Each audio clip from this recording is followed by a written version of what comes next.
Hi, this is Alessio, Rastani of Leading Trader. Hope you're well, and welcome to this week's update on Bitcoin. In this video, I want to answer two questions about Bitcoin. Number one, now that we've seen new highs on Bitcoin above the November highs, how likely is it for Bitcoin to hold on to these levels? And if so, what is our next target?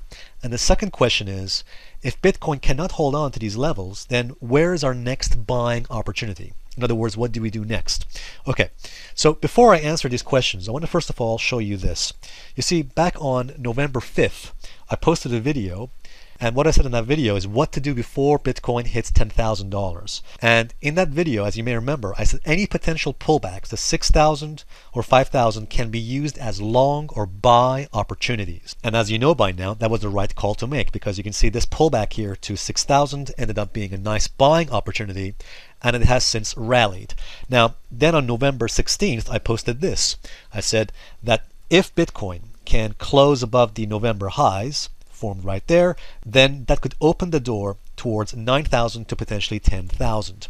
And as you can see here, that is precisely what's happened. You can see right over here about 7 days ago, the Bitcoin prices closed above November highs, and since then we've managed to rally higher, just around the 8,240 level.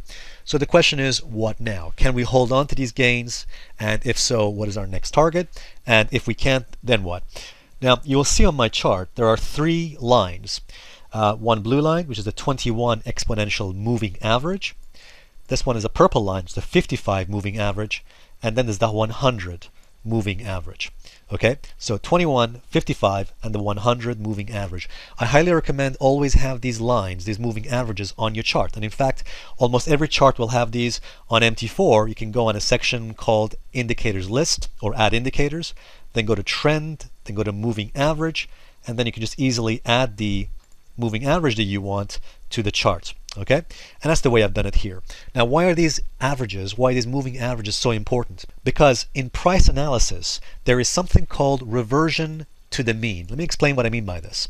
You see, reversion to the mean is the tendency for price to revert back to its averages. Take a look over here on this chart right over here.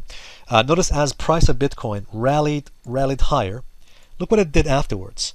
It then came back and retested or touched its averages. Again, the 21, 55, and importantly, the 100 moving average. Think of these moving averages almost like a magnet. The further away price gets from them, just like a magnet, they're drawn back to it. There is almost a pulling power to these averages on the chart, especially these two, the 55 and the 100 average. For example, you will see that as the price came over here to the 100 moving average on my chart, the 100 daily average, price held this level and then rallied from here. The same exact situation happened back in July. Again, there's a lot of negative news you may remember about Bitcoin back then, but look, all the price was doing. So price had a massive rally, nice rally here, but then just like a magnet, it got drawn back to its averages. Again, the 55 and guess what? The 100. And then the 100 held a nice floor, nice support for Bitcoin, and it managed to rally from here. Again, take a look over here. Let's just go back a little bit. Same situation. You will see back in March, we had a nice rally in Bitcoin, then just like a magnet, got drawn back to its 55 and its 100 average. Again, notice the 100 average held a very nice support for Bitcoin right here, held this level and rallied. Let's go back a little bit more. As you will see, again, strong rally in Bitcoin back in January this year, then a reversion to the mean back to its averages, the 55 and once again the 100. And then from that point, it managed to rally higher. And I'll show you one more example of this because it's quite important. Take a look over here in 2016. Notice that after this nice rally, we had this pullback to the 55 and the 100. Now notice, the price goes below the 100 average, but look where it closes, right there, right above the 100 moving average. And then from that point, it manages to stage a rally higher. So going back to our chart right now, that is the reason why we need to see these moving averages on our chart and have them on the chart. Because if Bitcoin stages a mean reversion, in other words, reversion to the mean to these averages, we can use these levels, we can use these potential levels, again, the 55 and especially the 100, as potential buying opportunities. Opportunities to establish long positions.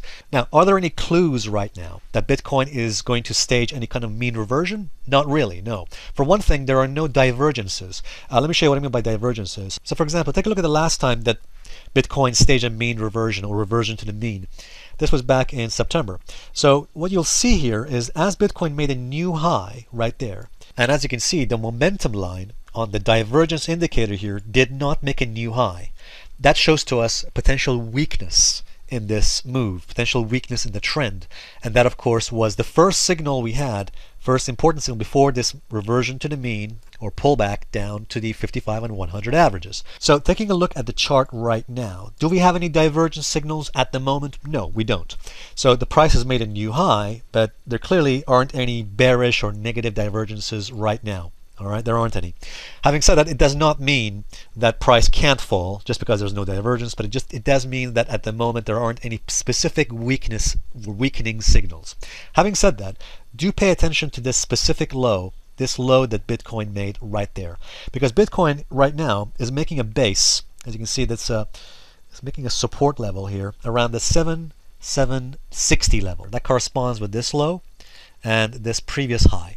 So what you want to pay attention to is if for any reason Bitcoin starts to fall and drop below this low, below the 7,760 level, then look for the 21 moving average as the next support. So what's likely to happen is if we move, and again it's an if we move below this low of 7,760, then the most likely next target is the 21 moving average right here. That puts it currently at 7,230. Now, if price cannot hold this 21 moving average, and if we close below it, the next likely targets are going to be the 55, this level, and the 100 moving averages. And again, as I mentioned before, we can use any moves to those levels as buying opportunities. So just to keep it simple, as long as we remain above this 760, the level here, the odds are favoring another move up higher. And let me just show you, if we just insert a channel, it's called a linear regression channel, one of my favorite tools here. And what I'm going to do is draw it from this low, from the low just above the 100 average, and then drag it to the top right there. Okay, you'll see this channel on my chart. And if I just lower it a little bit, okay, so this is going to be the next potential resistance on Bitcoin.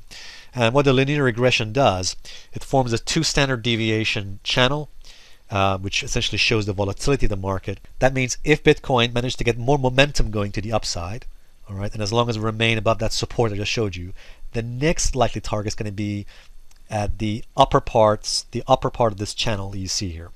All right, the upper band. In other words, anything from 9,000 to 9,100 is going to be the next likely target and resistance. All right, guys, I hope this video has helped you in some way. And if you liked it, please give it a thumbs up. And also, please remember to subscribe to our channel. Thank you very much. Bye for now.